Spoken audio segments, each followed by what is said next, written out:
Is it really time for Nintendo to bow down? Is the Mario machine crashing to a close? I'm GhostRobo. Let's find out. So, Nintendo is always in the news, and usually for the wrong reasons. This past week, it was revealed that the Wii U it didn't sell so hot. It hasn't sold hot for forever, and they lowered their forecasts from around 9 million down to about 2.8 million. Basically, the PlayStation 4 outsold it in a matter of days. Same with the Xbox One, and this Wii U system has been out for over a year. And for over a year, we've been hearing that Nintendo is going to collapse and crash and burn, and they should leave the console-making space, blah, blah, blue, blay, blow.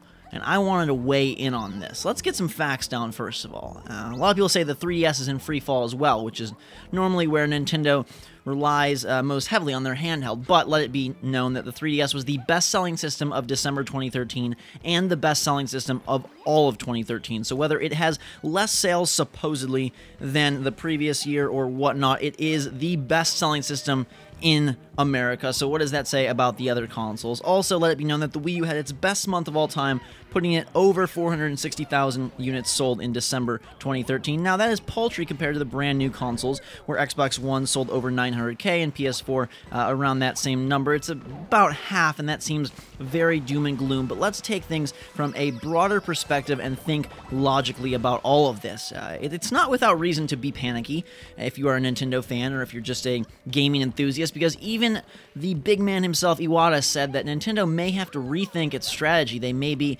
have to re-evaluate how they conduct business, selling these consoles for expensive prices and then relying on software sales at the $60 price point may not be the way towards the future, but that it is much more complex than simply porting Mario into an iPhone. He mentioned smart devices, and I think that is something Nintendo will look at. The one thing they aren't is a company that sits on its laurels. A lot of people seem to think because they don't do things how most people would like to see them done. They don't advance the online in the way that many Xbox and PlayStation gamers feel they should. They don't have the top-tier graphics that many Xbox and PlayStation gamers feel they should. They don't idle. They really don't. They release a lot of content from both a hardware and software perspective, and in a lot of ways are possibly the best first-party publisher, developer, whatever you want to call it, thinking about their lineup of games and hardware. They have the 3DS, the 3DS XL, the 2DS, the Wii U.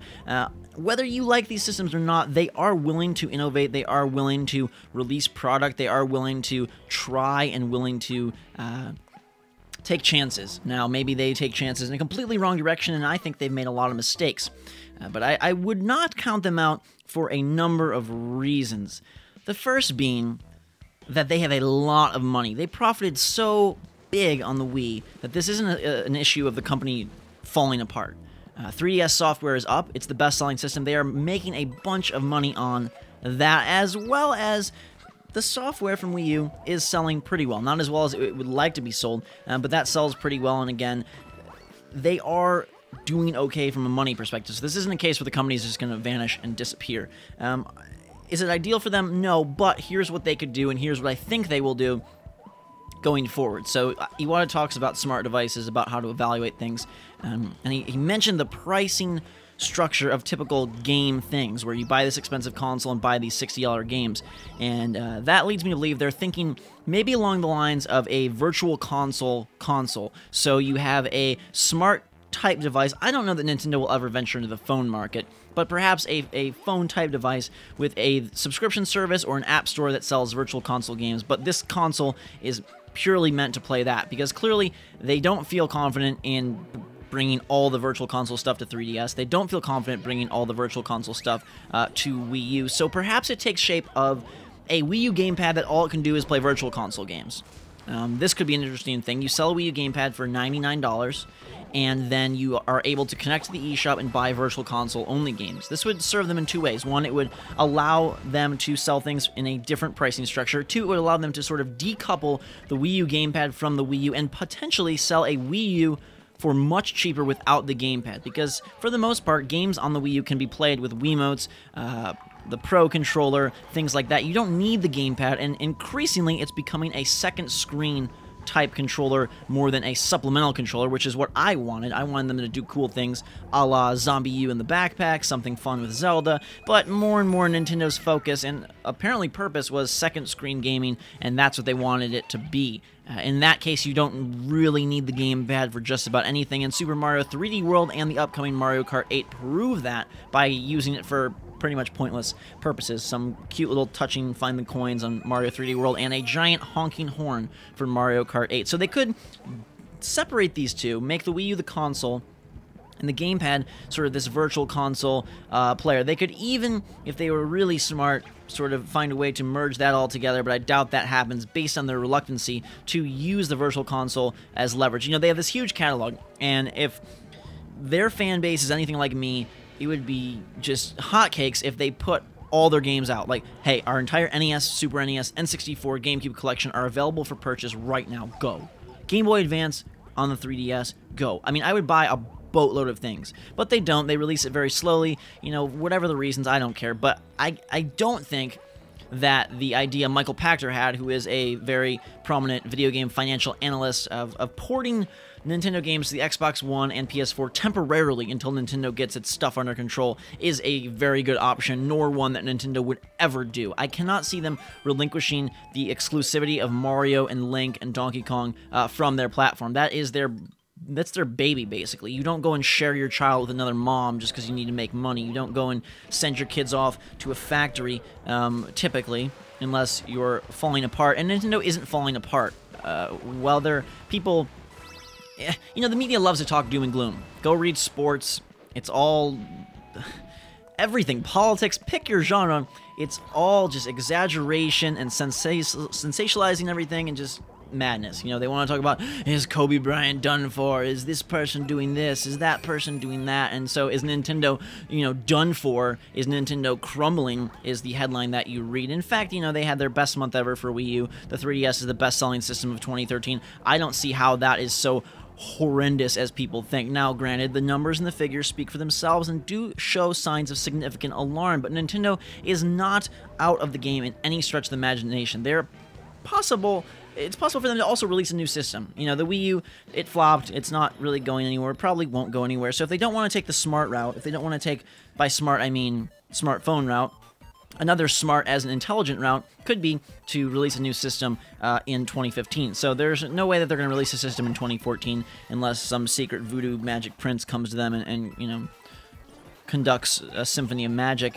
Not going to happen. But 2015, bring out a new console. You make yourself on par with the PS4 and Xbox One. And again, it's sort of playing a catch-up game. But could they do, hey, we now have all these kind of games and Mario and Zelda. Now, Nintendo is in a perpetual loop of problem where they say they have all this third-party support, and then they really don't have that great of third-party support. The system doesn't sell that well, and then they have worse third-party support, and because they have worse third-party support, the system sells worse. It's like this self-fulfilling prophecy, this funnel of negativity that goes down, down, down, down, down until it sort of becomes a bare-bones platform that only houses Nintendo-made games, which are great games. I love Pikmin 3 this year. I really love Super Mario 3D World. They make some of the best stuff in our industry, but an entire platform cannot function with merely a few games. So how do they alleviate this problem? I really don't know in that sense of the question, because there is such a stigma around Nintendo that they are a baby company, that they're always third place. They don't get it. They don't know. No one cares about them. No one likes them. So it's time to take a risk. It really is.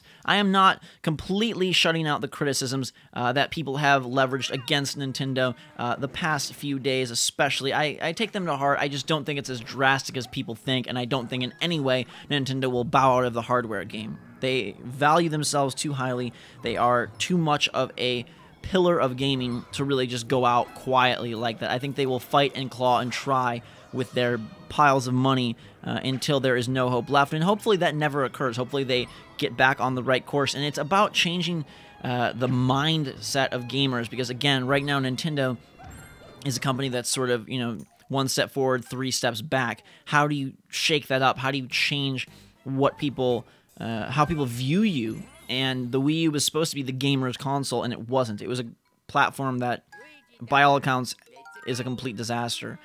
So what do? You got to take a big risk. Either you completely deviate and do something totally crazy, virtual reality, or a very innovative smartphone / gamepad type player with interesting subscription model or something like that, or you go balls to the wall and say our console is just as powerful or more powerful than the PS4, or they invent something brand new that we don't even know, sort of like the Wii brought motion control to the forefront and still shows significant side effects with Kinect and the PlayStation camera and stuff like that.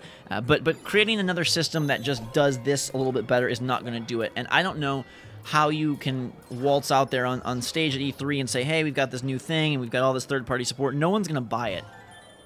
No one will believe it because they have sort of fulfilled this self-fulfilling prophecy too many times to be believed again. So it's going to have to be a drastic change. There's also the option that they just stand put for a year. It really is an okay option, I think, because the 3DS is going to continue to sell well, especially with the Vita numbers sadly being revealed so low. That system is... People don't talk about it, but it's crashing and burning possibly just as hard as the Wii U, sadly, because it's a great device with a lot of cool indie support and some fun features. But the 3DS is dominating that market, and they could really rely on that. And also, there isn't going to be, I don't think, so much from Microsoft and Sony this year. The Xbox One and PS4 are entering their first full year of life, and it will be a slow-going start. Xbox 360 and PS3 are still going to see a lot of games for the next 12 to 18 months, or even beyond, and it's not like Nintendo is facing, you know, an onslaught of so many great releases right now, and they have some of their biggest players yet to come to the table. They have Super Smash Bros. For Wii U and 3DS. They have Mario Kart 8. They've got the new Donkey Kong. Inevitably, there will be some big second half of 2014 games, whether that is a new Metroid, the Zelda comes out early, something along those lines, possibly even a new Mario I could see them throwing out there if they feel really that's a crucial piece to their success. And there's, again, that possibility to a major price drop that Microsoft and Sony cannot do right now. So right now, you know, the Wii U is where it's at. It's a little bit lower than the PS4 and Xbox One. It feels like, to me, a sizable difference. But say they drop it down all the way to $150 to $199, you're talking a huge difference. You know, 200 versus 500, it's a big difference when you walk in the store. You decouple that gamepad, you get it even lower, or you find a way to just sell the gamepad. I don't know. You could be looking at quite the interesting proposition. The trickiness of all this is that they don't want to self-sabotage themselves. So when they're talking about smart devices, they're talking about new pricing structures, you don't want to hurt your golden lamb, which is the 3DS, so you can't really make another handheld and say, this one plays cheap things, and then confuse people and think that that's what they should buy and not the 3DS with its $30 and $40 games.